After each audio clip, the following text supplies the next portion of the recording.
Iya, masih bersama Semi di kesempatan kali ini, pastinya di Blessing Time atau Blessing Request di kesempatan kali ini. Dan seperti yang Semi katakan di awal tadi, pukul 19.00 hingga 20.30 nanti kita akan talk show bersama Pak Purnomo dan akan dipandu oleh sepenuhnya dengan Kak Irwan. Dan untuk itu saya akan serahkan sepenuhnya untuk talk show kepada Mas Irwan. Silakan Kak Irwan. Oke, terima kasih buat Semi ya. Mohon maaf sobat semua ya, hari ini saya datang terlambat ke studio ya, karena hujan deras dan ada kendala teknis. Dan bersama saya telah ya seperti janji kita ya, ada Bapak Purnomo. Salam, selamat malam Pak Purnomo. Ya, salam. Ya, Mas apa Irwan, kabar ini? Semuanya ya baik. Luar biasa ya. Ya ini seperti tema kita nih Pak, tentang apa namanya, proposal hidup nih. Nah, penjelasannya bagaimana nih Pak? Iya, proposal hidup. Ya, ini memang tema yang cukup besar ya. Iya. Istilahnya tema yang cukup berbobot sekali karena menyangkut proposal hidup lah. Proposal hidup. Manusia seharusnya memang punya proposal hidup gitu. Iya. Ya, hidup itu ibaratnya sebuah perjalanan Mas Herman. Iya. Sebuah perjalanan panjang yang kita mulai sejak kita lahir sampai berakhir ya kita nggak tahu kapan begitu kan. Iya. Dan memang seharusnya sebuah perjalanan hidup yang begitu penting ini memang harus dibuat sebuah perencanaan lah istilahnya begitu. Iya. Perencanaan yang menuju kita di dalam hidup itu sendiri. Analoginya begini Mas Irwan. Setiap orang pasti pernah kan piknik lah istilahnya, rekreasi gitu. Iya. Rekreasi itu kan biasanya yang paling terkenal biasanya kalau orang Malang rekreasinya ke Bali misalnya. Iya. Kalau ke Pulau Bali sana biasanya orang rekreasi apa yang dilakukan sebelum berangkat ke Bali? Pasti bikin rencana dulu. Pasti bikin rencana dulu, berangkatnya kapan, berangkatnya pakai apa, di sana nginepnya di mana, tujuan wisata apa yang ingin kita kunjungi hari pertama, hari kedua, hari ketiga dan seterusnya. Detail sekali Mas Irwan pasti. Iya. Ya kan? Rekreasi saja perencanaannya begitu detailnya gitu loh. Apalagi kalau yang namanya perjalanan hidup jauh lebih penting daripada batas rekreasi kan. Nah, iya. Tetapi kenapa kok justru perjalanan hidup yang begitu pentingnya banyak orang tidak pernah membuat perencanaan gitu. Hidup yang seperti apa yang ingin dijalani. Nah, ini kan jadi suatu pertanyaan besar kan sebenarnya kan. Betul.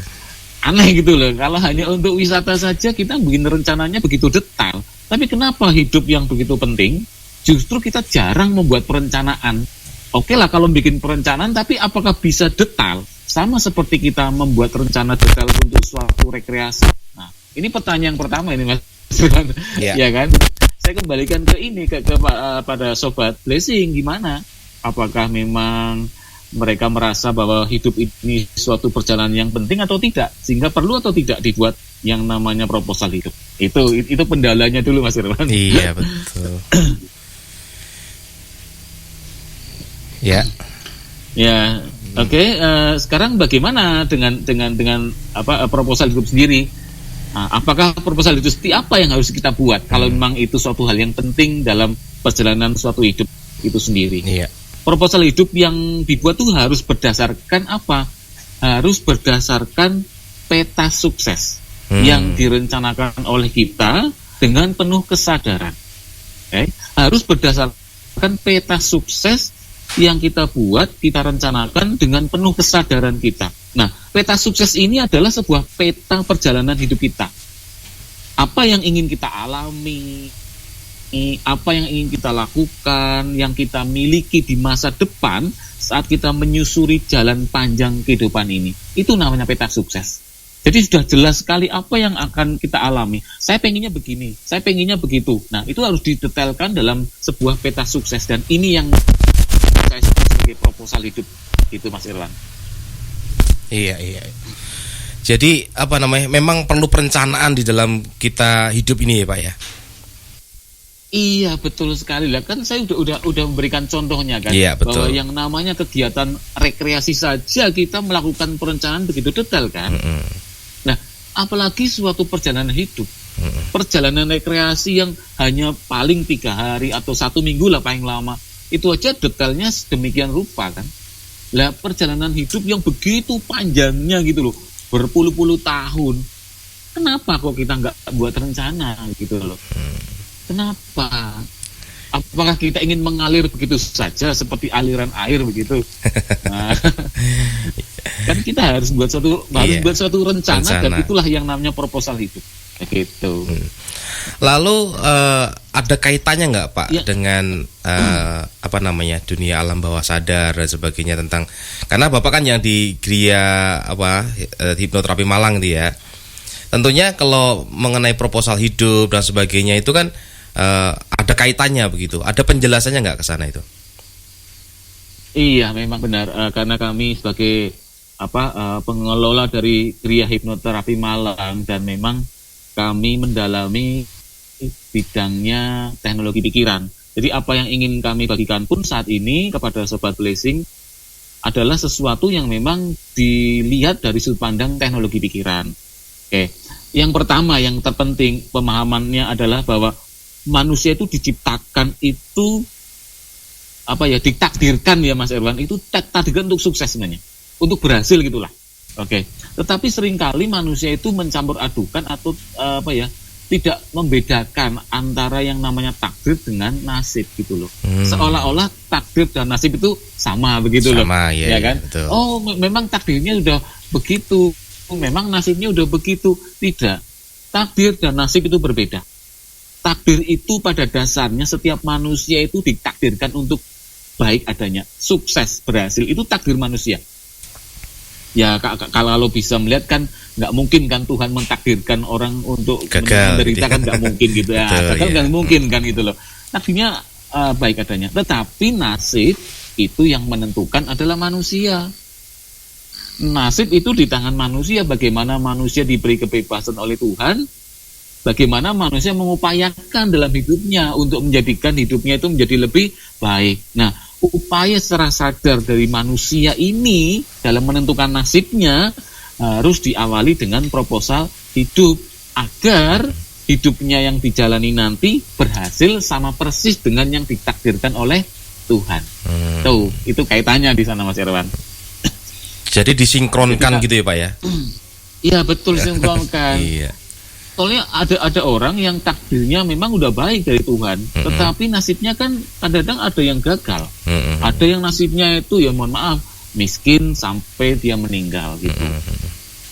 Ada teman saya yang mengatakan begini, ketika kita lahir kita boleh saja miskin, tetapi ketika kita meninggal kita harus bisa lebih baik lagi kondisinya. Jangan sampai kebalikannya, kita dilahirkan di keluarga yang kaya raya, tetapi ketika meninggal kita dalam kondisi miskin. Nah, selama hidup ngapain aja gitu kan? Iya kan, kita nggak bisa memilih dilahirkan di keluarga yang miskin atau kaya, kita nggak bisa memilih kan. Tuhan yang menentukan. Tetapi kondisi apapun yang kita alami ketika kita meninggal, kita masih bisa menentukan. Apakah meninggalnya nanti dalam kondisi kita memang baik adanya, cukup berkelimpahan, atau justru dalam kondisi kekurangan. Itu tergantung kita dalam hidup bagaimana. Nah, agar kondisi itu kondisi yang kita inginkan nantinya, makanya dari awal harus ada proposal hidup. Seperti itu. Ada perencanaan gitu jadinya ya. Yes, betul sekali. Ya, nah, segala sesuatu itu kan harus direncanakan. Kalau nggak ada rencana mesti seperti halnya firman Tuhan mengatakan demikian, Pak, ya, nggak ada perencanaan, nggak ada semua betul. Berantakan semuanya jadinya.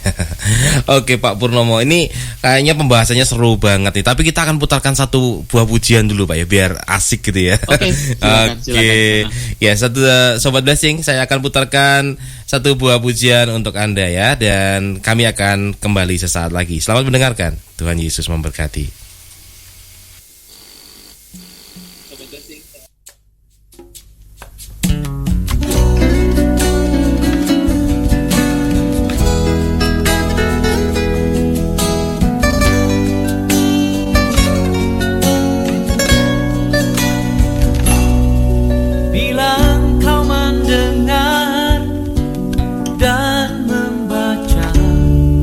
Mesias ada di sana dan ada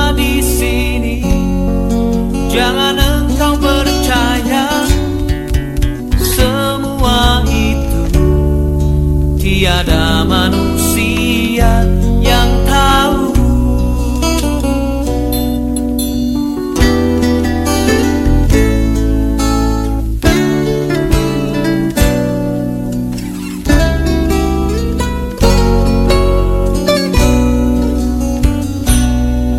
Dengarkanlah isyarat alam ini, bencana demi bencana sedang terjadi.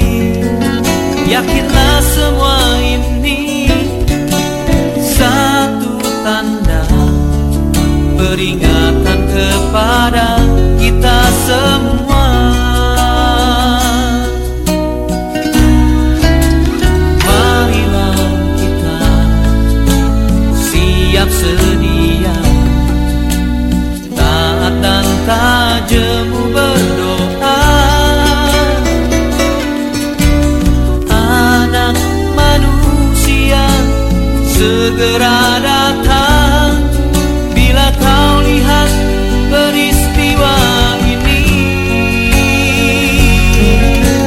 dua orang sedang tertidur, satu terangkat, satu tertinggal. Dua orang di ladang, satu terangkat, satu tertinggal.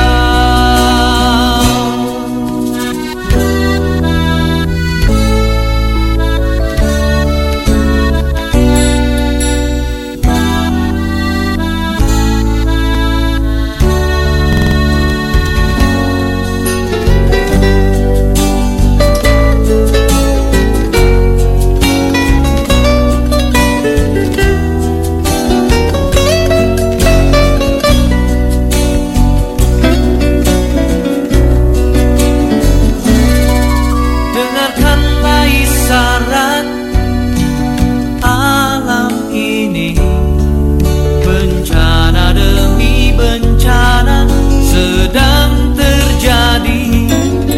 Yakinlah semua ini satu tanda peringatan kepada kita semua.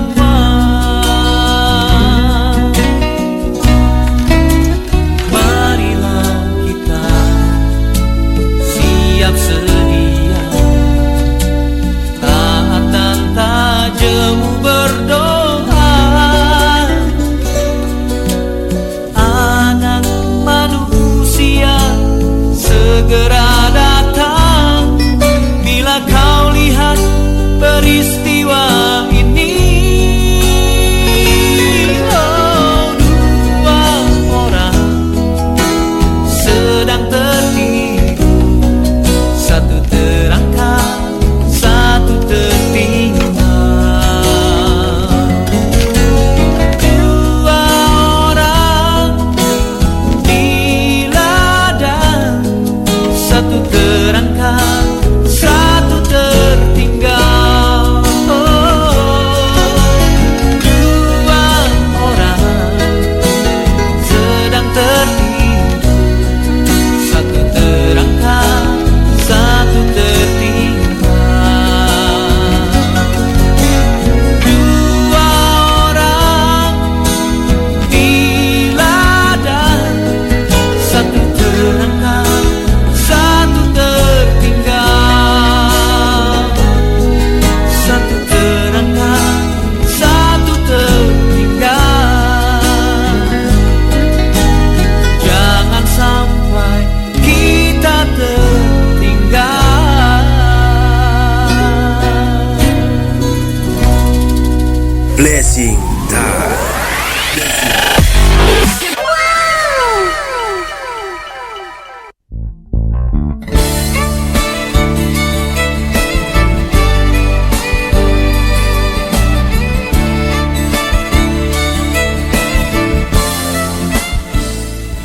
Ya, kembali bersama saya. Tentunya saya masih bersama dengan Bapak Purnomo ya.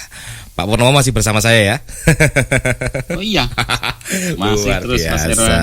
Oke, untuk penjelasan lebih lanjut mengenai proposal nih Pak, supaya bukan hanya orang-orang yang mengerti apa sih proposal, dan atau mungkin ada orang yang mungkin saat ini mendengarkan sedang bingung nih Pak membuat sebuah, jadi proposal itu ada sebuah perencanaan, tadi sudah dijelaskan Ya. di awal ya, dan tingkat lanjutnya bagaimana Pak supaya kita bisa maksimal untuk membuat proposal hidup ini Pak? Oke, iya.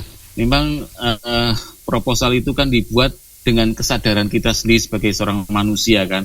Nah, kesadaran itu kan harus berawal dari bahwa manusia itu menghargai atas hidupnya kan. Sebenarnya hidup ini itu seperti apa sih gitu. Kan kita nggak menginginkan hidup ini tiba-tiba muncul begitu saja kan. Nah, kita harus tahu dulu dari awal penciptaan manusia. Ya. Ya, kalau di umat Kristiani kan jelas lah, Kejadian 1 ayat 27 kan jelas sekali bahwa kita diciptakan begitu luar biasanya.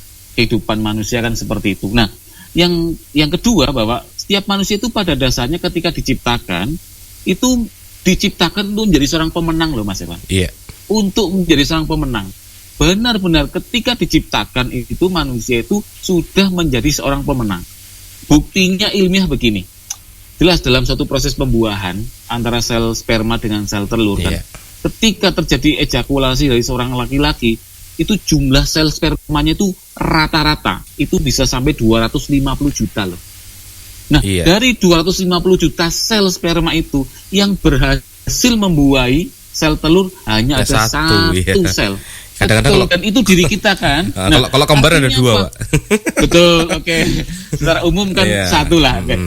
Satu atau 2 lah. Tapi kan artinya apa? Dari awal kita udah melalui suatu yang namanya perlombaan kan, Iya. atau suatu persaingan yang begitu ketat, sangat ketat saya katakan. Karena apa?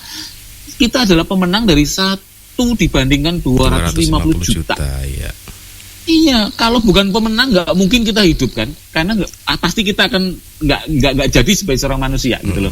Ini yang harus dipahami oleh setiap manusia, harus dipahami bahwa iya ya ternyata hidup saya itu luar biasa ya. Saya memang ditakdirkan untuk berhasil, untuk sukses. Buktinya apa? Dari awal kejadiannya kita pembuahan pun sebelum menjadi seorang janin, kita sudah menjadi seorang pemenang dulu gitu loh. Iya. Ini sudah takdirnya kan bahwa setiap manusia itu seorang pemenang. Tetapi kenapa dalam hidupnya banyak orang yang menjadi seorang yang pecundang begitu?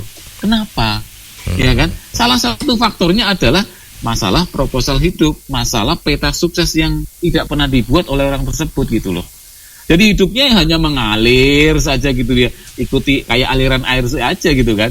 Ya kalau aliran airnya menuju ke suatu danau yang tenang, yang bahagia, yang indah, yang baik ya. Nah kalau ujung-ujungnya suatu air terjun gitu. Ya kan jelas aliran yang tidak kita inginkan kan sebenarnya kan. Betul. Ini yang harus dipahami bahwa hidup manusia itu sangat berharga sekali. Iya. Setiap manusia diciptakan tuh baik adanya dan memang menjadi seorang pemenang. Nah, sekarang kenapa kalau memang takdirnya udah bagus, kenapa kok dalam perjalanan hidupnya banyak orang yang tidak berhasil begitu? Nah, ini ada beberapa faktor Mas Irwan. Ya. Ada beberapa faktor yang membuat orang itu belum bisa berhasil. Saya katakan belum, bukan tidak ya. Belum bisa berhasil dalam hidupnya untuk meraih suatu impian, meraih suatu harapan dalam kehidupannya yang lebih baik. Yang pertama, alasannya apa? 1, mereka itu belum membuat daftar impian. Daftarnya itu dia belum bikin. Hidup seperti apa sih yang ingin Anda jalani, Anda alami? Ini. Mereka belum membuat itu. Paling kalau ditanya mungkin ya saya ingin hidup bahagia, saya ingin hidup berkecukupan. Tapi kan itu kurang detail kan? Masih umum gitu loh. Semua orang juga ingin bahagia. Tapi bahagia seperti apa? Karena bahagia setiap orang beda-beda kan? Ada orang yang merasa bahagia kalau uangnya banyak. Ada orang yang merasa bahagia kalau anak-anaknya bisa berkeluarga dan punya rumah dan lain sebagainya. Ukuran bahagia setiap orang beda-beda. Yang kedua, orang itu sudah menetapkan impian, tetapi mereka itu sebenarnya tidak menginginkan impian itu gitu loh. Jadi seperti mereka itu keliru membuat suatu impian ataupun suatu harapan dalam kehidupan mereka di masa depan. Terus yang ketiga, mereka mungkin sudah membuat impian, tetapi bingung mana yang harus dicapai dulu gitu. Nah, yang keempat, sudah ada impian, tetapi mereka tidak tahu caranya, tidak tahu strategi yang jelas untuk mewujudkan impian itu. Dan yang paling akhir, yang paling sering dibuat oleh orang atau dialami oleh orang, bahwa impuan sudah dibuat, tetapi mereka punya hambatan mental. Nah ini yang akan kita bahas lebih detail, karena ini menyangkut dunia pikiran bawah sadar, di mana di sanalah letak yang namanya mental block atau hambatan mental untuk mewujudkan impian yang kita buat. Nah itu Mas Irwan. Iya. Wah, dalam banget ya. Mental block kemarin saya sempat dengar ini Pak. Mental block. Iya. Nah, jadi apa ya? Banyak orang yang sudah kita singgung. Banyak orang yang ternyata gagal di sana. Banyak orang yang ternyata karena mental block gitu ya, akhirnya usaha nggak maju, usaha mentok di tengah jalan begitu ya. Mungkin Bapak bisa menjelaskan lebih detail tentang mental block, tentang penghambat kenapa manusia itu nggak bisa maju, Pak. Oke, sebelum masuk detail ke mental block, saya ingin berikan dulu pemahaman untuk melandasinya, biar nanti nggak sampai keliru ketika kita bicara teknisnya ya. Bahwa yang namanya kesuksesan itu mempunyai beberapa prinsip-prinsip kebenaran. Keberhasilan dalam hidup kita itu mempunyai beberapa prinsip-prinsip kebenaran. Yang pertama, Mas Irwan, setiap manusia ingin sukses dan ingin hidup bahagia itu pasti, ya kan? Iya. Nggak ada lah manusia yang tidak ingin sukses dan tidak ingin hidupnya bahagia, nggak ada. Semua manusia itu pasti ingin sukses dan ingin berhasil dan hidupnya bahagia. Ini adalah kebenaran yang pertama. Kebenaran yang kedua, untuk bisa sukses dan berhasil dan hidupnya bahagia, itu ada caranya untuk mewujudkan. Pasti ada caranya. Dan ini kebenaran yang kedua. Yang berikutnya, bila caranya kita ketahui, maka kita pasti bisa sukses dan bisa hidup bahagia. Iya dong, kalau tahu caranya pasti kita bisa sukses dan bisa bahagia. Yeah. Dan yang keempat, yang terakhir adalah caranya adalah menetapkan apa? Kita harus menetapkan yang namanya prinsip sukses yang sesuai dengan tujuan yang ingin kita capai atau ingin kita raih. Harus ada prinsipnya. Prinsip ini harus dipegang dulu untuk setiap orang bisa berhasil, hidupnya bahagia, dan bisa membuat peta sukses atau proposal hidup dengan benar. Gitu. Nah sekarang prinsip sukses itu yang seperti apa sebenarnya? Ini prinsip yang sebenarnya berlaku untuk semua aspek kehidupan kita. Nggak cuma sukses di bidang rumah tangga, nggak cuma sukses di bidang pekerjaan, nggak cuma sukses di bidang pelayanan ataupun yang lainnya. Semua aspek ini sama aja. Oke. Untuk sukses kita mengenal ada dua faktor, Mas Irwan. Oke. Yeah. Faktornya adalah faktor satu, faktor Tuhan, dan yang satu faktor manusia, ya kan? Yeah. Oke. Nah, kalau faktor Tuhan sudah pastilah. Tuhan itu pasti meridhoi, memberikan berkat, merestui apapun yang manusia rencanakan, asalkan itu baik adanya kan, ya kan? Nah, jangankan baik adanya ya, Mas Irwan. Lah orang mau nyolong saja loh, kadang-kadang ya diridhoi oleh Tuhan loh. Buktinya mereka berhasil kan? Ya kan? Apalagi kalau niatnya baik, pastilah diridhoi dan direstui oleh Tuhan, diberkati oleh Tuhan. Nah, oleh karena itulah kita nggak usah membahas yang namanya faktor Tuhan. Ini adalah di luar ranahnya kita sebagai manusia. Itu adalah murni mutlak prerogatif dari Tuhan itu sendiri. Manusia merencanakan, Tuhan yang berkehendak. Nah, jadi kita sekarang pembicaraan kita akan lebih fokus ke faktor manusianya. Yeah. Disinilah faktor manusia seperti apa dari perspektif teknologi pikiran yang bisa kita pegang untuk menjadi prinsip sukses di masa depan, menjadi proposal hidup kita. Oke? Sekarang gini, kenapa kok faktor manusia itu penting sekali? Ya karena di sini yang bisa kita berikan, yang bisa kita lakukan dalam hidup kita hanyalah faktor manusia saja. Faktor manusia itu tidak lain adalah kualitas hidup kita, Mas Irwan. Kualitas hidup kita dan tindakan. Itu yang penting.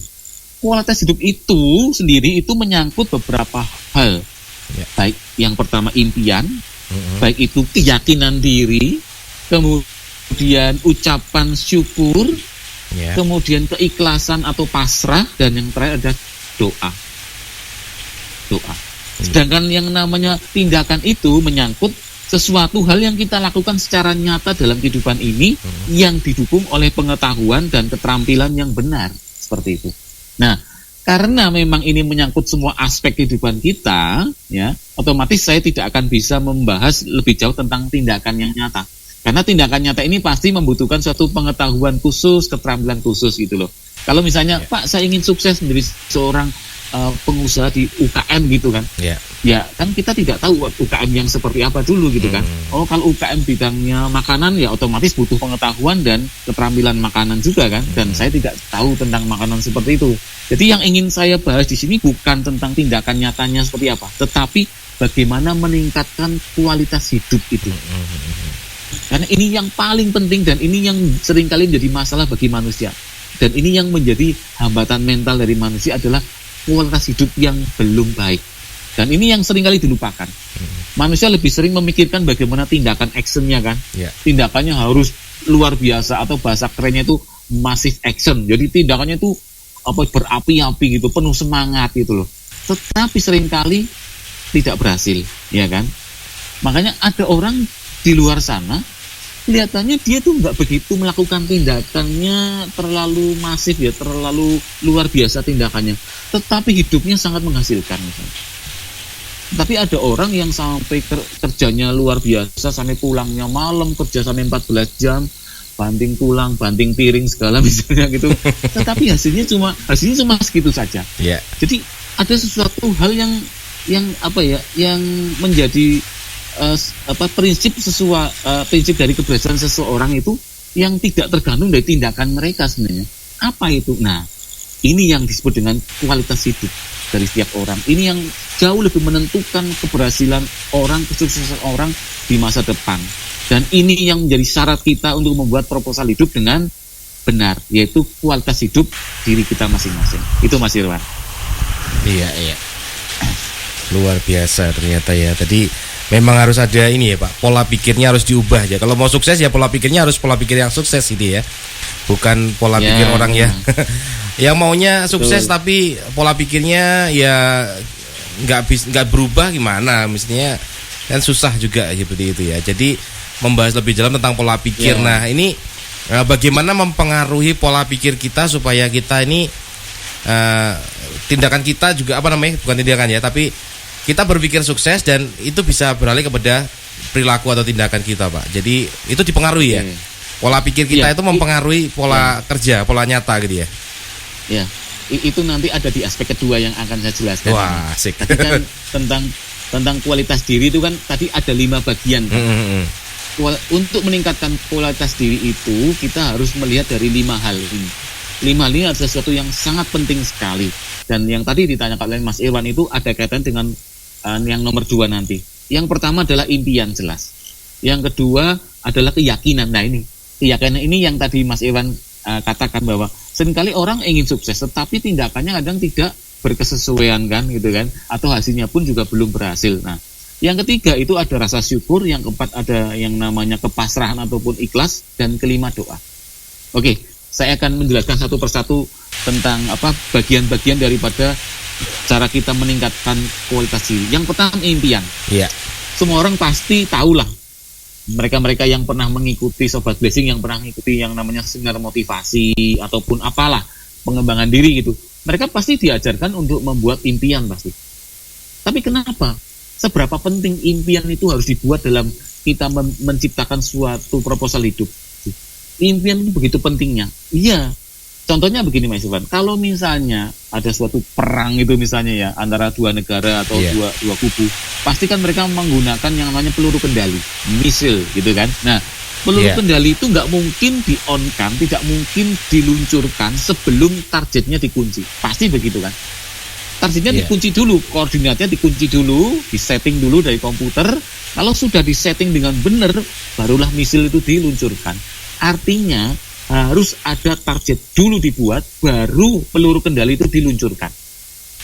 Aneh kan kalau misalnya kita hidup tapi belum menetapkan target kan lucu sekali. Yang kedua, contoh yang lebih ekstrim lagi begini. Bayangkanlah Sobat Blessing semuanya ya, bayangkanlah Anda itu lagi bermain basket atau bermain sepak bola wis. Oke. Bayangkan aja ketika bermain sepak bola tetapi nggak ada gawangnya. Kalau basket nggak ada ringnya gitu loh. Jadi bolanya hanya di bawah sana, bawah sini, handle sana, handle sini, dribbling sana, dribbling sini. Tapi pemainnya bingung, ini bolanya mau dimasukin kemana? Karena nggak ada targetnya kan. Nggak ada tujuan ya. Itu kan nggak ada tujuan, jadi nggak asik kan gitu kan. Kalau main sepak bola nggak ada gawangnya. main basket nggak ada ringnya, nggak asik. Ya sama seperti itu. Hidup itu juga nggak akan asik kalau nggak ada tujuannya atau nggak ada targetnya. Nah, ini kan sesuatu yang sebenarnya sederhana sekali, tetapi harusnya bisa dipahami bahwa iya ya betul. Ternyata impian itu begitu pentingnya ya. Harus ada target. Nah, sekarang, oh Pak, saya udah punya impian Pak. Saya dari kecil juga sering bermimpi gitu kan. Oke, impian Anda itu impian yang seperti apa? Ya impian saya ya hidupnya bahagia, saya punya rumah mewah atau dan lain sebagainya. Oke, saya tanya, apakah impian Anda itu ditulis atau tidak? Enggak. Loh, kalau Anda tidak menulis impian, itu namanya bukan impian. Itu namanya angan-angan. Beda antara impian dengan angan-angan. Impian itu sesuatu harapan di masa depan yang kita tulis dengan kesadaran kita. Kalau angan-angan itu hanya kalau angan-angan itu tidak ditulis, ya hanya di pikiran saja. Saya berangan-angan, seperti orang sedang ngalamun, sedang berangan-angan hidupnya akan berubah begitu aja. Jadi harus ditulis. Impian itu harus ditulis. Loh, ditulisnya dengan apa Pak? Harus ditulis dengan tangan. Tidak boleh diketik dengan komputer, dengan laptop, dengan tablet atau smartphone, itu nggak boleh. Harus ditulis dengan tangan. Loh, kenapa Pak harus ditulis dengan tangan? Ini ada hubungan dengan teknologi pikiran. Iya. Karena apa? Ketika kita menuliskan suatu impian dengan tangan, sesungguhnya yang kita tulis itu akan langsung masuk ke pikiran bawah sadar kita. Langsung membypass yang namanya filter mental yang ada di critical areanya pikiran sadar. Jadi langsung masuk ke bawah sadar. Itu menulis. Nah, ingat nggak waktu kita dulu, mungkin zamannya Mas Erwan atau enggak ini, dulu waktu saya masih sekolah, waktu SD atau SMP, seringkali guru selalu ini kan, selalu meminta kita untuk mencatat gitu kan. Cita-citanya jadi apa gitu ya. Iya, atau ya kalau pelajaran tertentu lah, meskipun di buku paket sudah ada, tapi kita suruh mencatat itu loh. Saya kadang bingung kenapa sudah ada kok suruh mencatat. Ternyata dengan mencatat itu memasukkan informasi secara langsung ke pikiran nggak sadar. Kemudian ketika dulu kita ulangan, kadang-kadang bikin krepean kan, bikin contekan gitu kan. Contekan kan selalu ditulis kan, di kertas kecil gitu kan. Tetapi anehnya ketika kita membuat contekan dengan cara menulis, pada saat ujian malah kita nggak butuh contekan itu. Karena apa? Karena kita sudah ingat akhirnya. Betul ya. Ya, karena apa yang kita tulis dengan tangan sesungguhnya langsung masuk ke pikiran bawah sadar kita, menjadi suatu memori yang tetap. Itulah kelebihannya. Makanya yang pertama dalam membuat suatu impian harus ditulis dengan tangan. Pak, kalau menulis dengan komputer boleh nggak? Boleh, silakan. Tetapi setelah itu harus ditulis dengan tangan. Itu prinsipnya. Itu aja. Yang kedua, impian itu atau target itu dalam membuat proposal hidup harus bersifat personal dan bermakna, Mas Erwan. Harus bersifat personal dan bermakna, tidak ikut-ikutan orang gitu loh. Impian itu harus personal dan bermakna, pasti mempunyai suatu muatan emosi positif yang sangat kuat. Ada suatu gairah, ada suatu keinginan besar, ada emosinya. Pokoknya kalau saya punya impian begini itu saya sangat semangat sekali gitu loh. Nah, makanya ketika membuat impian yang personal bermakna, ciri khasnya adalah apakah Anda punya semangat enggak? Ketika Anda membayangkan itu, Anda punya gairah enggak untuk mewujudkannya gitu loh. Biasanya orang kalau punya semangat itu seringkali menceritakan pada orang lain kan. Nah, dia bersemangat sekali untuk menceritakannya, dia bersemangat untuk mendiskusikannya. Ini artinya dia mempunyai suatu emosi positif yang bagus. Kenapa harus ada emosi positif dari setiap impian yang kita tulis? Karena emosi inilah yang menjadi booster, pendorong dalam membangkitkan yang namanya motivasi intrinsik, motivasi dalam diri kita. Ini adalah motivasi yang paling penting, bukan motivasi dari luar. Kalau motivasi dari luar, orang lain mengingatkan kita kan, itu sifatnya hanya sementara saja. Tapi jauh lebih kuat apabila motivasi itu dari dalam diri kita kan. Ini yang dikenal dengan motivasi intrinsik. Demikian. Kemudian berikutnya, impian itu harus bersifat holistik, Mas Irwan. Harus bersifat holistik, harus menyeluruh gitu loh, seimbang. Biasanya kalau kami memberikan dengan lima aspek kehidupan, yaitu dari aspek spiritual harus ada, aspek finansial pasti ada, bisnis karir atau pekerjaan harus ada, aspek keluarga juga harus ada, perkembangan diri, wisata, sosial, dan materi. Jadi 8 aspek ini harus komplit, harus seimbang agar hidup kita menjadi holistik. Itu hal-hal yang penting ketika kita bikin impian, Mas Iwan. Demikian. Wah. Ternyata dalam banget ya Pak ya. Iya, ini baru satu. Jadi impian itu memang penting sekali. Yaitu tadi analoginya ya seperti kita main bola lah, ya kan? Iya, betul, harus ada tujuannya, harus ada gawangnya itu loh. Ada Nah, sekarang goalnya bagaimana hidup kita? Betul. Bagaimana hidup kita gitu loh. Nah, itu hidup yang goal yang seperti apa, Pak? Impian yang seperti apa? Oke. Impian itu punya termin waktu, Pak, Mas Iwan. Janganlah membuat impian yang terlalu jauh, misalnya 20 tahun ke depan. Itu terlalu jauh. Pikiran kita tuh nggak sanggup untuk membuat imajinasi, membayangkan target suatu impian itu yang jauh, jaraknya itu terlalu jauh, itu nggak bisa. Yang paling ideal itu 1 tahun saja cukup. 1 tahun ke Jadi depan setiap gitu. tahun nanti, iya betul, setiap tahun kita buat. Makanya setiap akhir tahun biasanya orang bikin resolusi ya. Iya, betul. Ya kan? Resolusi sudah dibuat belum untuk tahun depan. Nah, itu sama dengan impian sebenarnya. Sama dengan impian. Ya bahasanya ada yang ngomong resolusi lah, ada yang target tahunan lah, itu sama saja. Jadi waktunya termnya cukup 1 tahun aja sudah cukup, tidak terlalu jauh, tidak terlalu dekat begitu loh. Nah nanti dari target atau impian 1 tahun itu nanti di breakdown dalam bentuk strategi-strategi apa yang harus kita lakukan. Nah tapi makanya ada aspek yang namanya tindakan nyata yang harus didukung oleh pengetahuan dan keterampilan yang benar kan begitu. Nah demikian. Wah ternyata memang perlu ya Pak ya, ya tadi penjelasan tentang proposal hidup memang luar biasa karena ternyata penjelasannya dalam banget. Ya bukan hanya kalau orang ngomong proposal gitu kan, biasanya kan orang mengajuin sesuatu, aku mau buat proposal dong untuk mencari dana. Ternyata bukan hanya itu gitu ya. Ternyata proposal hidup ini membawa kita kepada pengetahuan yang lebih dalam lagi tentang bukan hanya secara bawah sadar, bukan hanya sadar tapi juga alam bawah sadar kita gitu dipengaruhi itu ya. Iya, kan jelas hidup ini kan sesuatu yang luar biasa kan, panjang gitu kan ya. Dan ini anugerah Tuhan yang luar biasa. Masa sih proposal hidup disamakan dengan proposal cari dana, proposal misalnya membuat proposal suatu kerjasama kegiatan, kan nggak seperti itulah. Pasti harus sesuatu yang lebih daripada itu kan. Jadi itu adalah hidup yang memang penuh nilai lah gitu loh. Jadi kita harus membuatnya juga harus serius, harus kita buat mendalam dan nggak main-main lah intinya seperti itu.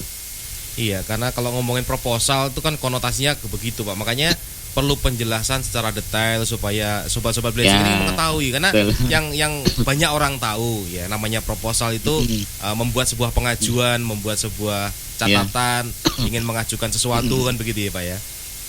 Nah tentunya tapi gimana? Tapi kan tidaknya ada kesamaan kan. Iya. Proposal pasti di dalamnya ada suatu gambaran kan, gambaran apa yang ingin diraih gitu kan. Oh ini proposal membuat tempat ibadah misalnya, pasti ada rancangannya kan, bentuk bangunannya seperti apa, susunannya kayak apa, produknya kayak apa gitu kan. Nah hampir sama gitu loh. Nah yang bentuknya seperti itu aja, proposal kegiatan begitu aja, detailnya begitu kan. Apalagi yang namanya hidup gitu loh, kan harus juga detail kan gitu loh. Harus detail. Mungkin bisa berlembar-lembar begitu kan ketika bikinnya. Iya. Jadi emang ini saya dapat pengetahuan baru lagi Pak tentang proposal karena dalam pemikiran saya tentang proposal hidup ketika satu Mas Purba bilang buat tema tentang proposal hidup itu bagus katanya gitu. Saya juga berpikir proposal. Dalam pikiran saya kan proposal seperti itu ya, pengajuan ini dan sebagainya. Ternyata penjelasannya bukan proposal tentang seperti itu, tapi bagaimana kita merencanakan kehidupan kita. Jadi kita tulis tadi itu dengan cara itu salah satunya. Dan tentunya nanti akan ada penjelasan lagi tentunya Pak ya, lebih dalam lagi tentang itu. Tapi kita akan putarkan lagu lagi Pak nih Pak, biar biar tidak terlalu sepaneng.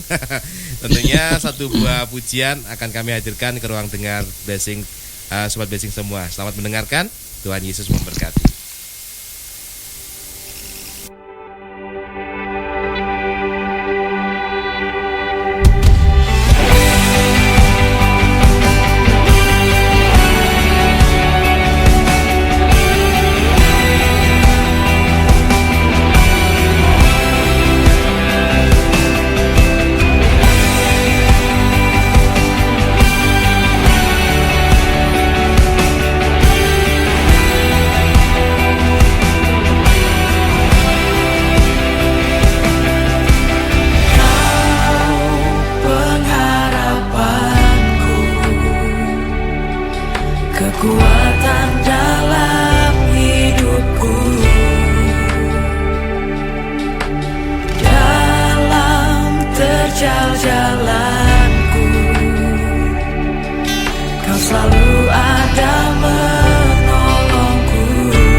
Blessing time.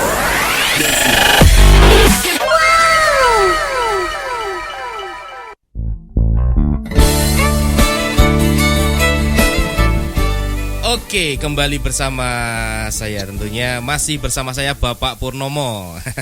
Masih standby ya Pak? Oh iya. Iya, luar biasa. Tentunya kita akan membahas lebih dalam lagi tentang proposal hidup nih Pak. Nah, ada penjelasan lain Pak yang ya tadi ada 5 ya, 5 atau 4 tadi? 5 ya. 5 Ya, nih, masih belum ada dibahas, ada 5. 4. Semoga cukup waktunya. Mohon silakan dilanjutkan Pak. Penjelasannya bagaimana Oke, tentang tadi? ya. Cara untuk meningkatkan kualitas diri itu kan ada 5 hal. Tadi sudah saya bagikan hal yang pertama yaitu impian kan. Nah, sekarang hal yang kedua apa? Agar kualitas hidup kita bisa meningkat lebih baik lagi untuk meraih kesuksesan di masa depan. Hal yang kedua adalah keyakinan diri. Pasti keyakinan itu penting, di mana-mana juga perlu keyakinan kan. Betul. Orang kalau mau ke dokter pun kalau nggak yakin sama dokternya juga nggak akan sembuh gitu loh. Iya. Ya kan? Mau dokternya bayar mahalnya seberapapun, Nggak yakin dokter sehat. spesialis atau profesor sekalipun kalau nggak yakin nggak sembuh. Iya. Tapi kalau cuma yakin dengan mantri itu malah sembuh gitu kan. Iya. Artinya apa? Keyakinan itu penting sekali. Keyakinan itu penting sekali. Nah, sekarang apakah kita punya keyakinan kuat nggak untuk bisa meraih impian itu sendiri? Yang di poin pertama sudah kita buat. Bagaimana perasaan kita saat membayangkan impian tersebut? Apakah perasaan kita itu nyaman atau ada perasaan tidak enak?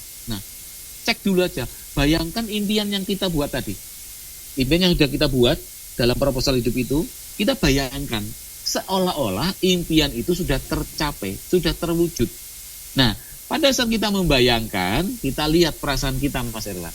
Nah, kalau perasaan kita nyaman, berarti memang kita yakin. Tetapi kalau perasaannya tidak nyaman, ada sesuatu yang tidak enak, itu namanya kita nggak yakin.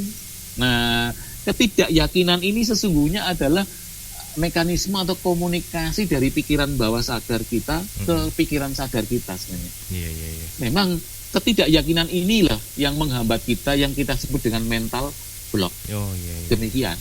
Nah, jadi mental block ini adalah bentuk ketidakyakinan. Sebenarnya tujuannya baik loh mental block. Memberitahukan kepada kita dari pikiran bawah sadar bahwa ada sesuatu yang bermasalah di dalam sana gitu loh, di dalam diri kita gitu loh. Sehingga kita merasa bahwa impian itu sulit untuk kita capai. Nah, misalnya impian itu kan bukan cuma bersifat bukan cuma hanya dibuat oleh setiap individu kan. Yeah. Sebuah organisasi, sebuah perusahaan, sebuah usaha bisnis itu kan bisa juga membuat suatu impian kan, suatu target, suatu target pencapaian, khususnya mereka yang kerja di dunia marketing, pemasaran kan pasti punya target kan. Iya, betul. Nah, betul. Ketika misalnya seorang sales gitu yang bekerja di suatu perusahaan yang departemennya marketing pemasaran, ketika seorang sales diberi target, bagaimana target itu ketika dia terima, ketika dia tangkap?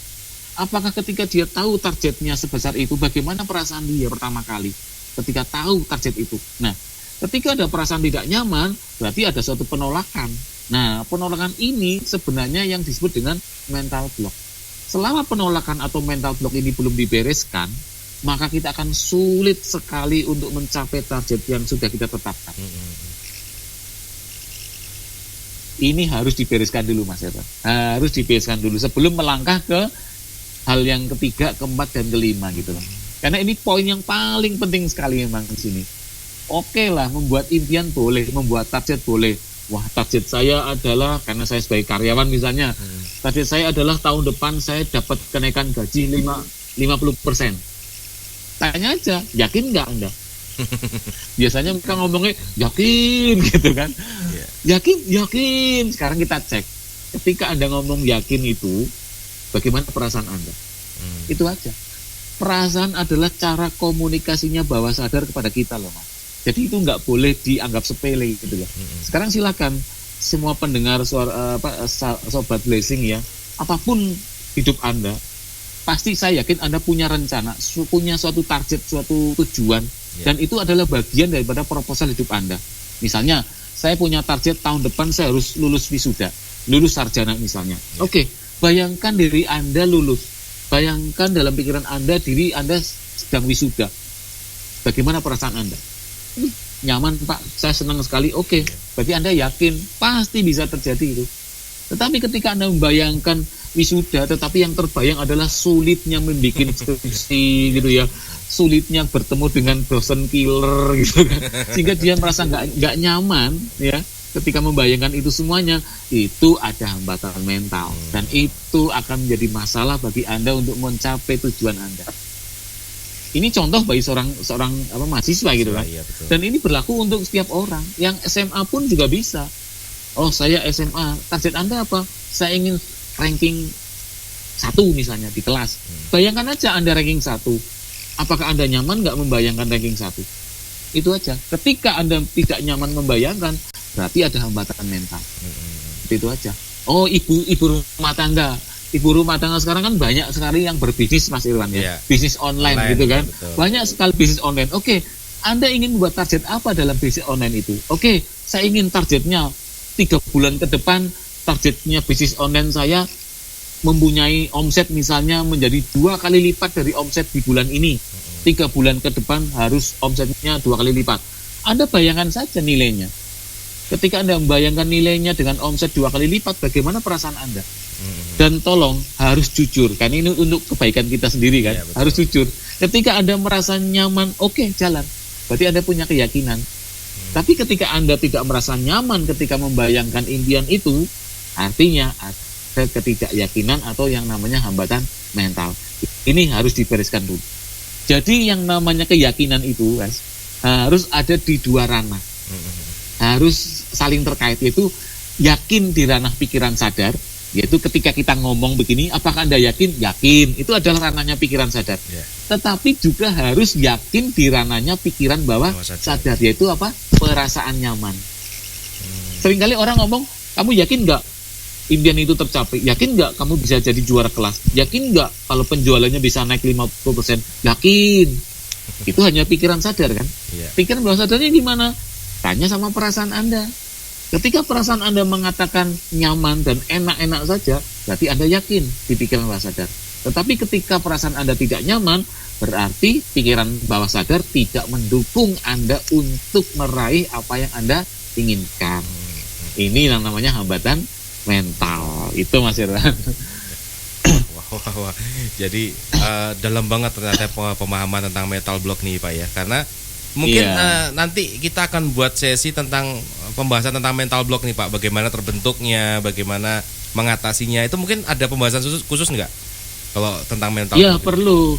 Kalau ingin mendalami tentang apa itu mental block, bagaimana terciptanya, terus bagaimana pengaruhnya dalam kehidupan kita, dan yang penting lagi adalah bagaimana mengatasi, membereskan mental block, itu butuh waktu untuk membahasnya tersendiri. Nah, itu dia. Makanya dalam sesi ini saya tidak bisa berbagi dengan Sobat Blessing untuk bagaimana cara mengatasinya, karena ini cukup teknis gitu Mas. Iya, betul. Cukup teknis sekali. Nanti betul. akhirnya melenceng nanti dari proposal.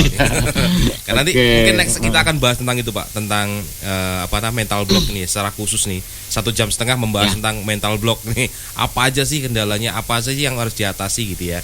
Nah, tadi kan ada berapa tadi itu? Ada 5 ya. Tadi udah berapa ya? Udah 2 atau 3 tuh yang udah dibahas. Ini baru 2. Baru 2. Masih 3. Masih 3 Pak. Iya, tentunya masih dalam yang kedua. Oke, saya lanjutkan Mas Irwan ya. Silakan Pak. Oke, yang pertama kan tadi tentang impian sudah. Kemudian impian sudah ditulis, sudah dibuat, bagus. Kemudian saya membayangkan impiannya dan saya merasa nyaman.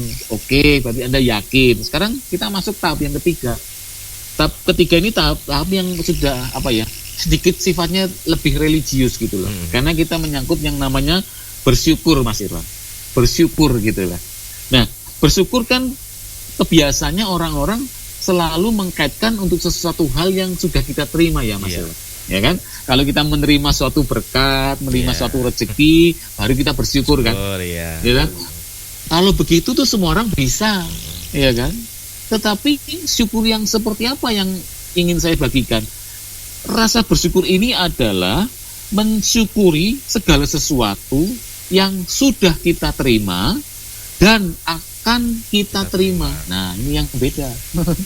Jadi bukan hanya mensyukuri apa yang sudah kita terima, tetapi kita mensyukuri apa yang akan kita terima. Nah, karena kalau mensyukuri apa yang sudah kita terima itu hal yang biasa. Ya, normal, tetapi yang normal. luar biasa adalah bagaimana kita mensyukuri segala sesuatu yang akan kita terima. Wah, ini kita bisa mensyukuri apa yang akan kita terima apabila kita yakin. Iya. Betul nggak, Mas? Iya, betul. Iya kan? Kan kita mensyukuri sesuatu yang akan kita terima, berarti kan sebenarnya itu belum terjadi kan? Iya, akan. betul. Tetapi belum terjadi pun kita sudah mensyukuri seolah-olah kita sudah menerima. Makanya seperti yang ada di kitab suci kan dikatakan begitu, mintalah maka kamu akan menerima, ketuklah maka itu akan ditukarkan. Iya. Sebenarnya apa yang dikatakan itu adalah benar adanya, bahwa kita harus meyakini apa yang akan kita terima. Bentuk keyakinan kita terhadap sesuatu yang akan kita terima itu dengan cara mensyukuri. Ini memang dalam banget ini. Memang dalam sekali gitu loh. Udah termasuk ini di pengajaran. luar kebiasaan orang pada umumnya kan gitu loh. Karena rasa syukur biasanya identik dengan rasa terima kasih, Yang sudah ya kan? diterima, ya. Nah, yang sudah kita terima, terima kasih Tuhan untuk makanan yang sudah kami terima, untuk rezeki yang sudah kami terima gitu loh. Bisa nggak kalau kita buat yang lebih wah lagi, bahwa kita mensyukuri sesuatu yang akan kita terima. Misalnya contoh misalnya lebih pun gini. Misalnya kembali ke mahasiswa tadi misalnya. Yeah. Mahasiswa ini kan buat impian ingin menjadi atau ingin tahun depan bisa wisuda gitu kan. Oke. Tahun depan wisuda bulan Juli tahun 2021, 1 tahun lagi. Oke. Ketika impian sudah dibuat, dia bayangkan, dia imajinasikan, dia lihat apakah ada perasaan nyaman nggak? Oh, nyaman, betul. Ketika nyaman dan kemudian dia syukuri gitu loh. Dia mensyukuri seolah-olah dia sudah mengalami wisuda itu sendiri. Seolah-olah dia sudah lulus. Seolah-olah dia sudah sarjana. Dia syukuri itu. Wah, energinya begitu besar sekali itu kalau rasa syukur yang demikian. Karena apa? Karena itu sudah pasti ada satu keyakinan yang besar kan, sehingga dia bersyukur. Jadi prinsipnya gini, tidak mungkin kita bisa mensyukuri sesuatu yang akan kita terima kalau kita tidak yakin. Nah, itu aja. Udah. Kalau kita merasa tidak bisa mensyukuri yang akan kita terima, ya berarti Anda nggak yakin. Gitu aja. Wah Pak, sulit Pak kalau saya mensyukuri. Lah kan belum terjadi Pak. Bagaimana saya mensyukuri apa yang belum terjadi? Ya disinilah butuh iman kan. Gitu. Butuh iman, butuh keyakinan gitu kan. Nah, makanya saya dikatakan ini sudah masuk ke aspek yang sedikit religius gitu kan. Apa? Keyakinan, butuh iman. Karena kita dituntut untuk mensyukuri apa yang akan kita terima. Gitu.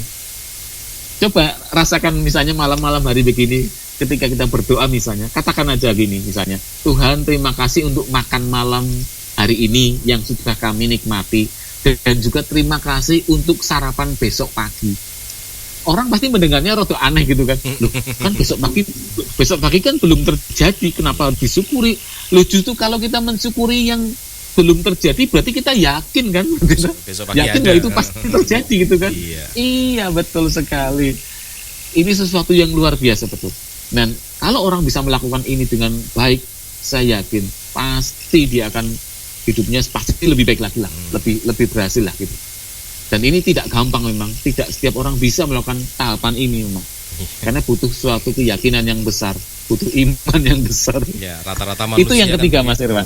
Rata-rata manusia begitu ya Pak. Maksudnya mensyukuri apa yang sudah didapat, tetapi kadang-kadang yang belum dapat, besok aja belum tahu ada apa enggak kan begitu, rata-rata kan begitu ya manusia. Nah, berarti kan kata-kata dia itu sebenarnya kan sesuatu bentuk ketidakyakinan kan? Iya, betul. Gitu kan? Udah iya, menjadi ketidakyakinan. Mental block juga sudah itu ya dia.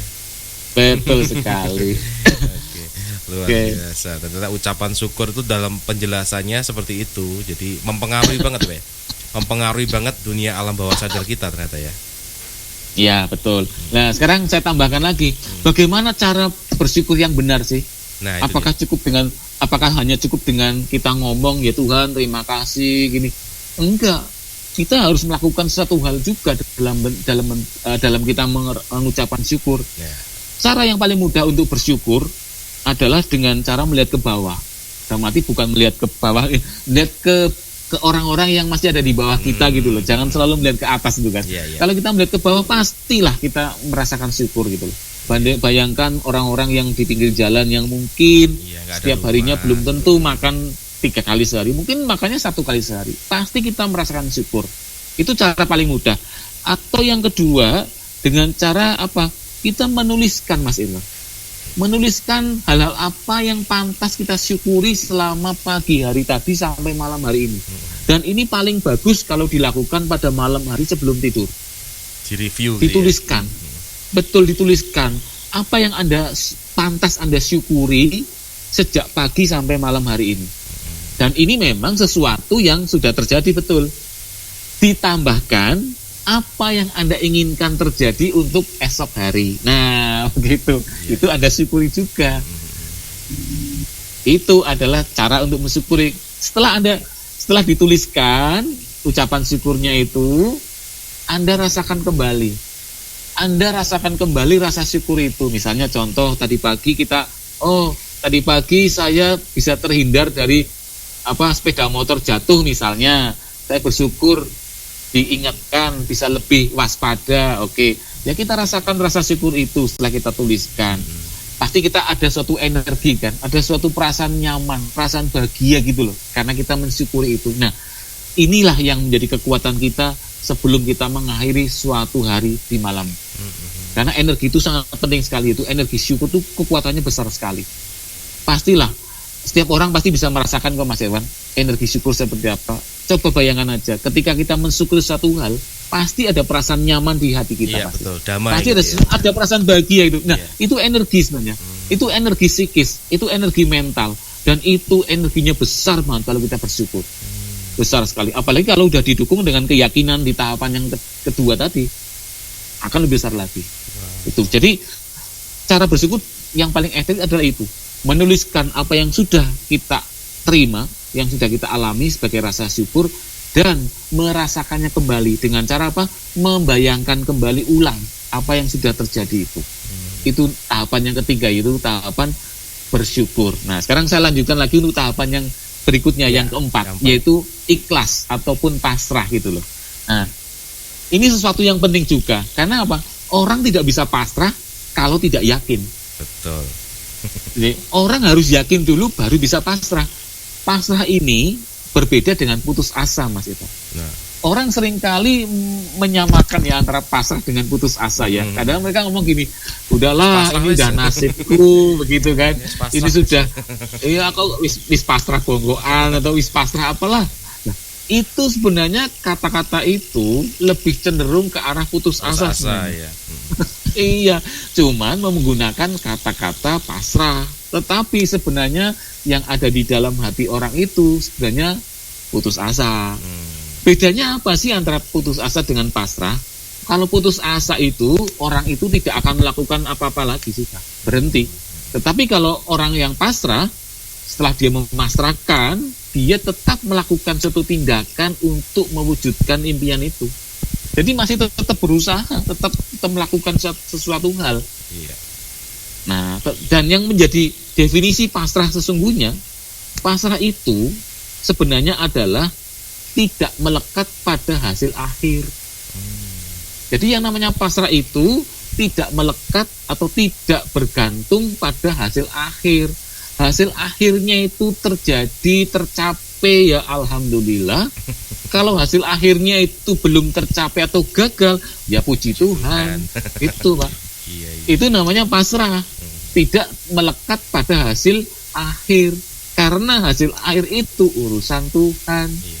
Manusia hanya berusaha dan melakukan tindakan. Demikian. Iya. Jadi, itu aja dah. Beda ya antara pasrah dengan ini tadi ya.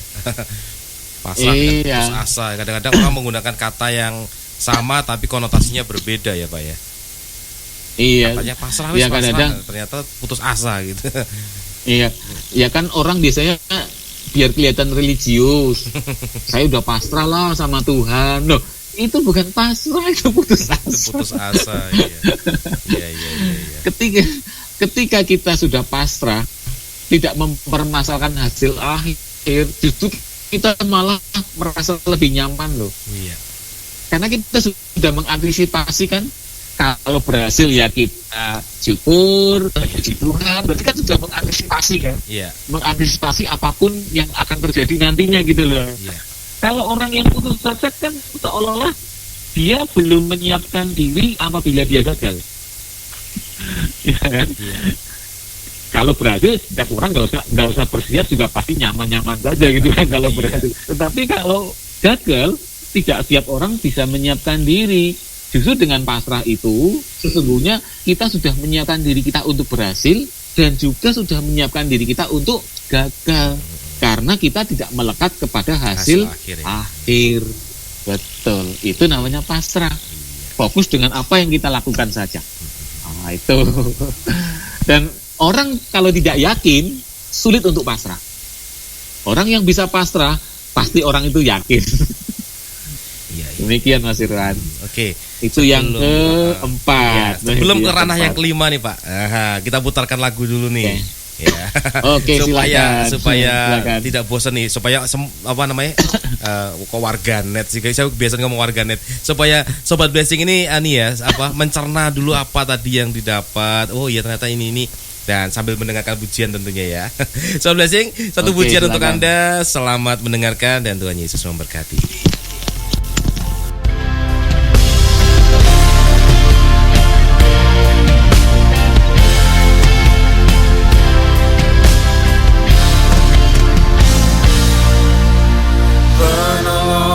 Yang selalu setia memenuhi keperluanku, tak pernah dia mengecewakan. Yesusku tak pernah gagal. Segala perkara dapat ku tanggung di dalam Dia yang memberi kekuatan.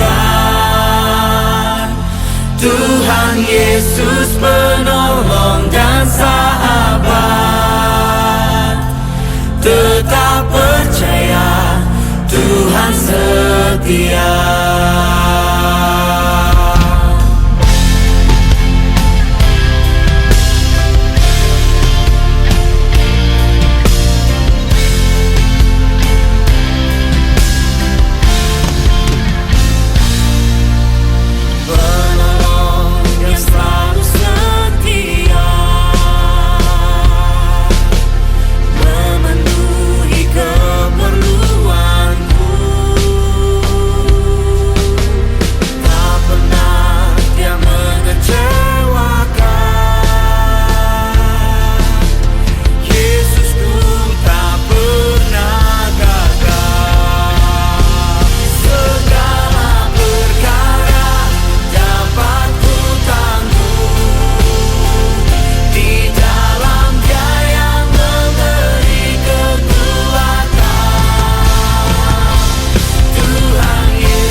Tuhan setia.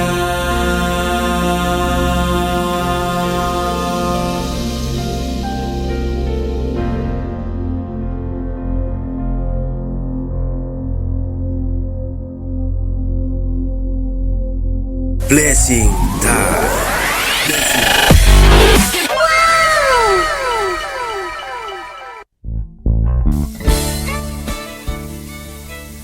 Ya, kembali bersama saya Erwan, tentunya masih bersama dengan Bapak Purnomo. Nih ya, cepat sekali lagunya. Ya, supaya cepat di pembahasannya nih Pak. Yang kelima tadi apa itu Pak? Yang kelima itu memang doa. Nah, ini religius kalau lagi. bicara tentang betul religius, doa ini ingat tadi di depan saya sudah mengatakan bahwa keberhasilan kita mencapai proposal hidup adalah tergantung dua faktor kan, faktor Tuhan, faktor God, sama faktor manusia kan. Nah, yang namanya doa itu adalah bagian dari faktor manusia, dan doa inilah yang menghubungkan antara faktor manusia dengan faktor Tuhan. Ya harus dengan doa gitu kan. Kita tidak bisa melepaskan begitu saja. Nah, doa apapun agamanya ya kan, mau Kristen ataupun Muslim, ketika kita berdoa pasti dalam posisi yang istilahnya bahasanya khusyuk gitu kan, ya kan. Harus tenang, harus tenang dan hening lah begitu. Atau bahasanya ada yang namakan bahasanya harus kontemplatif atau meditatif gitu kan. Banyak istilahnya, tetapi setidaknya pemahaman kita adalah pikiran kita harus tenang. Nah, pikiran tenang yang seperti apa pada saat kita berdoa? Karena seringkali, ya mohon maaf ya, banyak orang yang berdoa nggak menyiapkan dulu pikirannya kan itu, langsung aja dia berdoa begitu, ya Tuhan, bla bla bla bla gitu loh. Pikirannya masih memikirkan hal-hal yang lain, tetapi sudah memulai dengan suatu doa. Padahal yang namanya doa itu harus dengan pikiran yang tenang dan jernih dan hening gitu loh. Nggak bisa. Nah, sekarang pertanyaan gini yang sering saya bagikan ketika kami dari Gereja Hikmatul Terapi Malang mengadakan suatu seminar, biasanya sering kali bertanya begini, Bapak Ibu, ketika Bapak Ibu berdoa, sebenarnya pikiran mana yang lagi berdoa? Pikiran sadar Bapak Ibu atau pikiran bawah sadar yang lagi berdoa? Dan banyakan orang-orang mengatakan ya pikiran sadar Pak. Loh kenapa? Kan doanya diucapkan, bukan di batin gitu loh. Oke, kalau alasannya begitu. Tetapi sesungguhnya bukan dengan pikiran sadar kita berdoa. Yang berdoa sesungguhnya adalah pikiran bawah sadar kita. Buktinya begini. Sekarang kita kalau berdoa itu sebenarnya lagi berbicara dengan siapa sih? Pasti kan berbicara dengan Tuhan kan? Iya kan? Ketika kita berbicara dengan Tuhan, Tuhan itu kelihatan atau tidak? Tidak kelihatan. Kalau kita berdoanya dengan pikiran sadar adalah pikiran yang logika. Pasti akan menanyakan di mana Tuhan itu, kok Tuhan nggak kelihatan. Kalau tidak kelihatan, doanya itu nggak bisa jalan. Karena kalau berdoanya dengan pikiran sadar, pasti menuntut jawaban itu dulu. Mana Tuhannya? Lalu nggak kelihatan kok mau berdoa. Ya pasti nggak akan jadi doanya. Nah, makanya doa yang benar adalah doa menggunakan pikiran bawah sadar. Jadi sesungguhnya yang sedang berdoa itu adalah pikiran bawah sadar kita. Pikiran bawah sadar itu sifatnya imajinasi. Nah, imajinasi kan tidak membutuhkan suatu hal yang nyata terlihat kan. Tuhan kan memang tidak terlihat, tetapi dalam imajinasi kita seolah-olah ketika kita berdoa, kita kayak bertatap muka dengan Tuhan. Kita merasakan dengan hati kita kehadiran Tuhan. Sehingga doa kita menjadi khusyuk, kita merasakan bahwa ya doa banget itu loh. Cobalah Sobat Blessing ya, yang mungkin kan Anda semua kan sering berdoa lah gitu loh. Pasti saya yakin, kadang-kadang Anda ketika berdoa sangat nyaman sekali, sangat khusyuk, pasti pernah. Tetapi cukup sering juga doanya nggak khusyuk kan, seolah-olah hambar, seolah-olah doanya formalitas, betul nggak? Pasti mereka rata-rata mengalami itu. Nah, berarti kan ada dua kondisi yang berbeda. Ada kondisi doanya terasa nggak khusyuk, ada doa yang rasanya khusyuk sekali, terasa mantep gitu loh di hati. Nah, yang membedakan apa? Yang membedakan adalah kesiapan pikiran kita. Apakah pikiran kita sudah hening belum? Sudah tenang belum? Makanya saran saya ketika berdoa, berikanlah waktu sejenak dulu pikiran untuk tenang. Jadi bayangkan, imajinasikan seperti pikiran itu seperti lautan, Mas Iwan. Kayak lautan gitu loh. Lautan itu kalau lagi kena badai itu pasti gelombangnya tinggi kan, ya. Nah itu sama dengan pikiran kita. Pikiran kita dalam kondisi sadar seperti ini, itu sepertinya pikiran itu mikir macam-macam, mikir ini, mikir itu, ya kan. Contoh paling mudah ketika kita ibadah minggu misalnya, ketika Bapak Pendeta lagi memimpin doa syafaat, berapa banyak itu pikirannya warga jemaat yang memikirkan macam-macam, ya kan? Pulang gereja mau sarapan di mana, nanti hari Minggu mau ngapain saja, udah. Sampai kadang-kadang kaget ketika pendetanya ngomong amin gitu kan. Artinya pikiran itu kan lari kemana-mana kan. Iya. Nggak fokus dengan satu hal, nggak tenang. Ini yang menyebabkan, yang membedakan perasaan kita waktu berdoa itu antara khusyuk dengan yang tidak. Seperti itu. Jadi kita harus menyiapkan pikiran kita dulu agar benar-benar tenang, hening, khusyuk.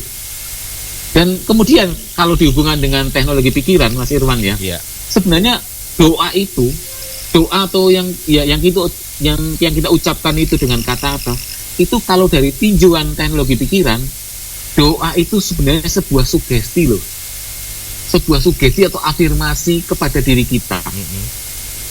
Jadi kalau doa itu kita katakan dengan keyakinan penuh, itu akan memperkuat keyakinan kita loh, karena itu mensugesti diri kita sendiri gitu loh. Sebenarnya seperti itu. Tetapi seringkali doa itu nggak disiapkan dengan pikiran yang tenang dan hening, sehingga keyakinannya jadi kurang. Coba kita tes, atau saya berikan suatu cerita lah, bahwa saya merasa bahwa doa yang paling sulit adalah ketika kita mendoakan orang sakit, Mas Irwan. Iya. Ketika kita misalnya berkunjung ke rumah sakit gitu ya, kemudian kita melihat saudara-saudara kita yang lagi sakit berbaring di rumah sakit, terus tiba-tiba misalnya saya suruh berdoa, itu paling berat bagi saya. Kenapa? Karena ketika mendoakan orang sakit, ketika kita ngomong amin, kita ditanya loh dalam hati, yakin nggak kamu dengan doa tadi? Padahal doanya jelaskan bahwa doanya adalah minta kesembuhan kan.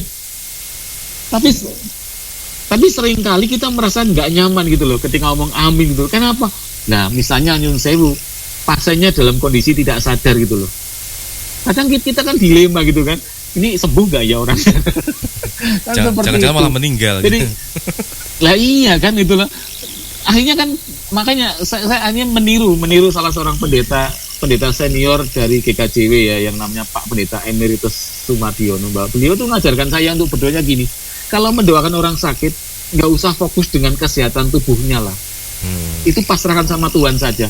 Yang pantas atau yang penting kita doakan adalah kekuatan imannya. Percuma tubuhnya sehat tapi imannya keropos, nggak ada gunanya gitu loh. Lebih baik imannya yang dikuatkan, nanti akan membuat tubuhnya akan kuat dengan sendirinya gitu.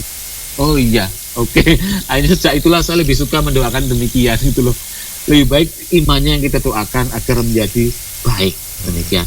Kemudian sebagai penutupnya Mas Irwan, doa yang benar itu seperti apa sih? Nah, ingat, bagi warga jemaat gereja pasti kenal dengan slogan ini, doa adalah nafas hidup orang Kristen. Mas Irwan pernah dengarkan gitu? Iya, pernah. Doa adalah nafas hidup orang Kristen. Saya dulu pernah menggumuli itu. Apa sih artinya? Kalau doa itu nafas hidup, apakah kita harus berdoa seperti kita lagi bernafas, tidak ada hentinya begitu? Lah kalau berdoanya terus-terusan seperti orang bernafas, loh kapan kita kerjanya? Kapan kita istirahatnya, kan begitu? Ya kan? Akhirnya saya mendapat suatu pemahaman begini, bahwa doa yang benar itu adalah dengan cara berpikir yang benar, berucap yang benar, dan bertindak yang benar. Itulah doa yang sesungguhnya. Dengan cara kita berpikir yang benar, berucap yang benar, dan bertindak yang benar, sesungguhnya kita udah berdoa 24 jam loh Mas Irwan. Iya. Karena kita kan nggak pernah berhenti untuk tidak bertindak kan. Pasti selalu bertindak. Loh Pak, kalau tidur kan nggak bertindak. Oke. Kalau tidur kan tidak berucap. Oke. Tapi kalau tidur kita berpikir loh. Iya. Pikiran bawah sadar masih jalan terus loh. Yang berhenti kan pikiran sadar saja yang off ketika kita tidur. Ketika kita tidur, pikiran bawah sadar jalan terus 24 jam. Jadi kita tetap berpikir meskipun kita tidur. Dengan cara begitu, sesungguhnya kita sudah mewujudkan yang namanya doa adalah nafas hidup orang Kristen. Yaitu dengan cara apa? Dengan cara berpikir yang benar, Berkata berucap yang benar, dan bertindak bertindak yang benar. Itulah doa yang sesungguhnya, Mas Irwan. Iya. Jadi ada Oke. pola pikir, pola ucap, pola tindak. Gitu ya, Pak. Iya, betul sekali. Luar biasa. Tentunya doa juga yang tadi kayak napas hidup orang. Tadi kalau saya punya pengalaman itu, Pak Purnomo, tentang sugesti loh, tentang mendoakan orang. Nah, ada rekan saya juga begitu. Dia pengen banget punya anak. Saya nggak tahu kenapa tiba-tiba ngomong gini. Coba kamu pengen anaknya laki-laki atau perempuan? Saya bilang gitu. Laki-laki. Coba kamu beli baju laki-laki, baju anak laki-laki, terus apa perawatan anak laki-laki. Tuh, saya cuma waktu itu dalam pemikiran saya cuma bercanda, ternyata diikuti dan memang benar sebulan kemudian hamil. Dan anaknya laki-laki. Luar biasa juga. Sampai akhirnya saya juga dikuatkan dengan itu bahwa berucap itu memang penuh kuasa kalau dilakukan tindakan juga. Oke. Kalau cerita tadi Mas Irwan ya, itu sama dengan apa yang tadi saya katakan ketika kita bicara tentang syukur loh Mas Irwan. Iya, kita mensyukuri sesuatu yang sudah kita terima dan akan diterima. Oke? Berarti kalau dia berarti kan temannya Mas Irwan itu yakin kalau dia akan dapat anak laki-laki kan? Loh, bukti keyakinannya dari mana? Dari perbuatannya, dia beli baju bayi yang laki-laki, ya kan? Ini saya jadi ingat ada satu kisah yang inspiratif sekali tentang bagaimana beriman yang benar. Ini ada seorang pastor itu ya. Ada seorang pastor yang memimpin suatu desa yang mengalami kekeringan, sehingga pastor itu meminta semua warga jemaat, warga gereja untuk berkumpul di lapangan untuk berdoa bersama, meminta hujan, begitu. Kemudian setiap orang itu disuruh membawa benda-benda tertentu yang menguatkan keyakinan mereka gitu loh. Ada yang bawa rosario, ada yang bawa salib dan lain sebagainya lah. Yang penting benda itu harus dibawa untuk menunjukkan keyakinan mereka bahwa Tuhan pasti memberikan hujan. Dan ketika pendeta atau pastor itu sedang memimpin doa, tiba-tiba hujan datang, turun terus dan deras sekali hujan itu turun. Dan pendeta atau pastor itu tertegun, Mas Irwan. Dia melihat seorang anak kecil dan dia mengatakan gini, iman anak kecil itulah yang membuat hujan ini datang. Kira-kira Mas Irwan, anak kecil itu membawa apa sih ketika dia berdoa agar menguatkan doanya dia? Apa ya? Kira-kira apa doanya? Apa yang dia bawa anak kecil itu? Sehingga pastor itu, pendeta itu ngomong begitu, bahwa doa anak kecil inilah yang membuat hujan ini datang. Anak kecil itu membawa payung. Oh iya. Iya kalau hujan harus bawa payung. Iya betul. Iya betul, bahwa karena dia yakin bahwa hujan itu turun, makanya dia bawa payung. Iya kan? Berarti kan itulah yang tidak lain daripada Yakobus mengatakan iman tanpa perbuatan adalah mati, yaitu. Iya. Tindakannya tepat sekali berarti ya. Keyakinan kita. Iya, tindakannya tepat sekali berarti Pak ya. Tepat kan? Apa hubungannya membawa salib, bawa rosario dengan doa minta hujan? Iya. Itu tidak menunjukkan satu iman. Iman yang benar itu menunjukkannya di sana. Sama kayak tadi temannya Mas Irwan. Karena dia yakin bahwa dia akan dapat bayi laki-laki, dia beli bajunya. Ya, bahasanya ya seperti mendahului kendak lah gitu. Iya. Wah, ternyata ini ya, ilmu hipnoterapi juga ternyata tidak menyalahi. Jadi kalau ada orang yang mengatakan, waduh hipnoterapi itu berbeda dengan keyakinan kita dan sebagainya, ternyata bisa sinkron ya Pak ya. Karena ternyata dari situ kita bisa belajar tentang bagaimana iman, bagaimana syukur, bagaimana doa gitu ya. Betul sekali itu.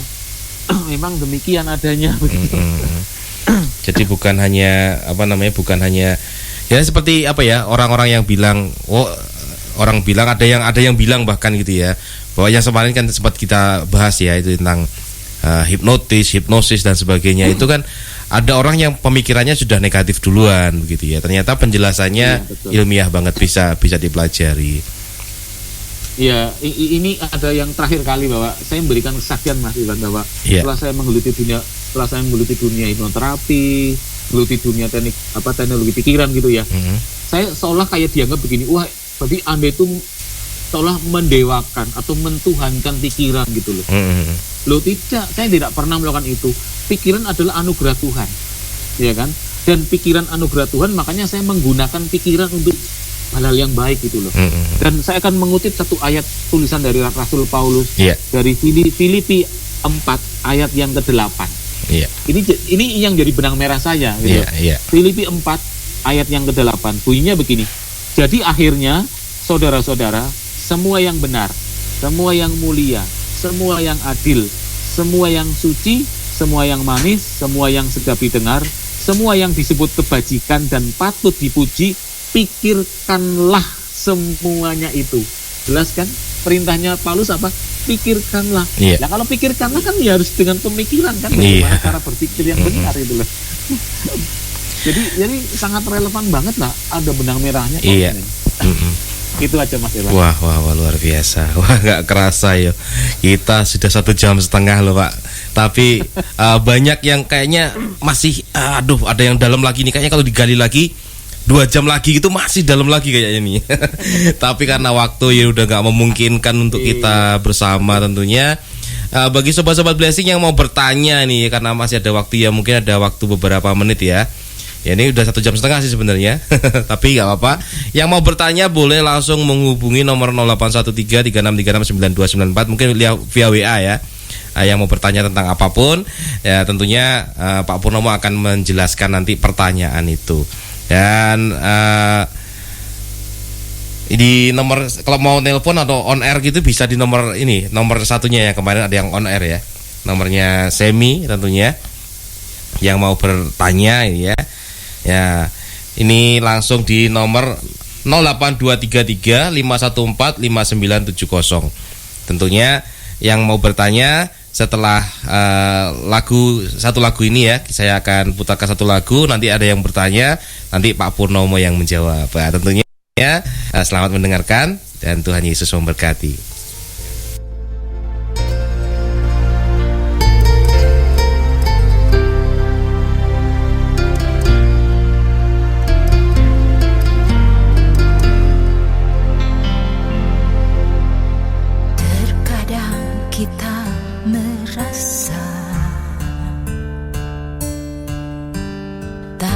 Ada jalan terbuka, tak ada lagi waktu, terlambat sudah.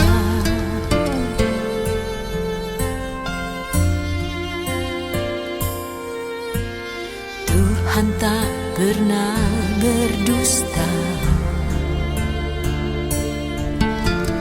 Dia selalu pegang janjinya. Bagi orang percaya, mujizat nyata.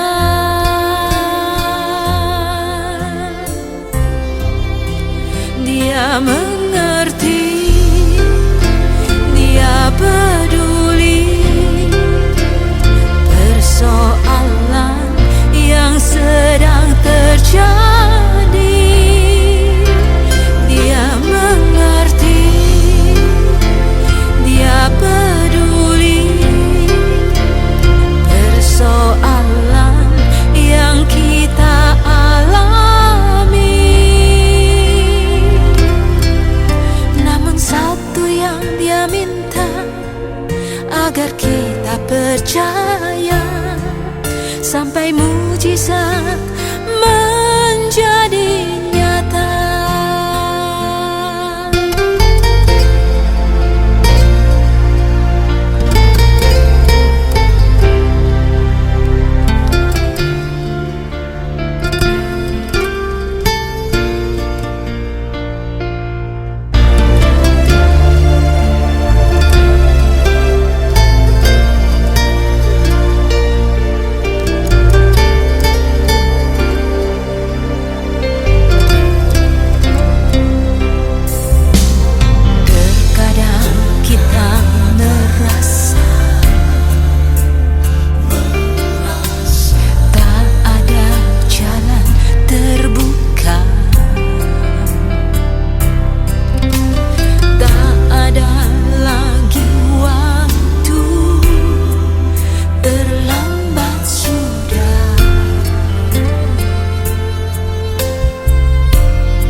Blessing time.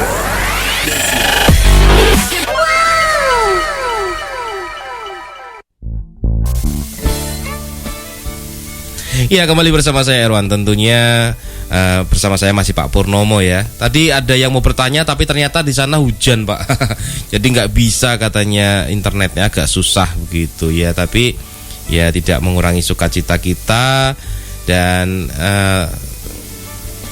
tidak ada pertanyaan ya. Puji Tuhan tidak ada pertanyaan, Pak. Berarti artinya orang-orang sudah pada ngerti, Pak, tentang proposal hidup ini.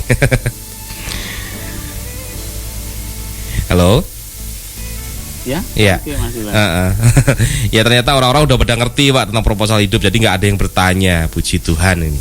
Oke, nggak apa-apa. Tapi kalau misalnya nanti ada yang ingin ditanyakan, ada yang didiskusikan, bisa lah hubungi ke nomor di suara. ya, nah, ini nomornya Bapak aja langsung bisa. Nanti kalau orang bertanya nomornya Bapak nanti saya kasih. Tentunya bisa langsung ke ini ya. Kalau misalnya mau bertemu langsung itu ke Gria Hipnoterapi Malang ya, Pak ya. Iya betul. Ya, itu tentunya langsung ketemu dengan Bapak Purnomo atau di nomor telepon berapa ini nomor teleponnya Pak Purnomo? Ya. Di 0851 5653 0810. Betul, 810. Tentunya bisa langsung ke Pak Purnomo langsung gitu ya. Iya betul. Iya. 0851 5653 0810. Iya, wah, terima kasih Pak, 1,5 jam sangat memberkati kami. Tentunya jangan kapok-kapok untuk berbagi ilmu di sini ya. Oke. Ya. Sama Mas Irwan. Ya, terima kasih Pak Purnomo, Tuhan memberkati. Sampai ketemu lagi di next episode ya tentunya. Oke. Ya, salam. Shalom, selamat malam. Salam. Iya. Sobat Blessing, tadi bersama Pak Purnomo ya yang sangat memberikan wawasan kepada kita untuk kita menjadi orang yang bukan hanya tahu proposal itu cuma begitu, ternyata lebih dalam lagi penjelasannya. Tentunya waktu saya serahkan kembali kepada host kita malam ini. Semi, silakan.